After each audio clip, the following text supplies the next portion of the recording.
first. Now, why would that be the case? Some people would ask, you know what, why wouldn't President Trump have done it in the first term? Here's a clear answer to that question.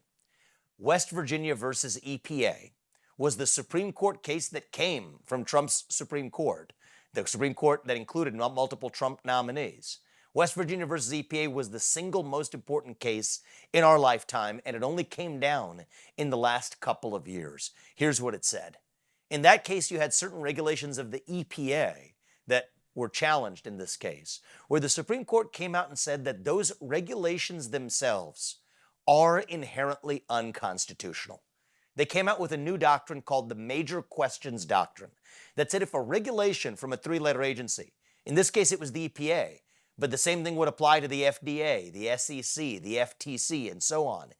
If there's a three-letter agency that writes a regulation that addresses a major question that has major policy implications to it, either economically or as a matter of public policy, then those regulations are null and void because they had to be passed through Congress in the first place.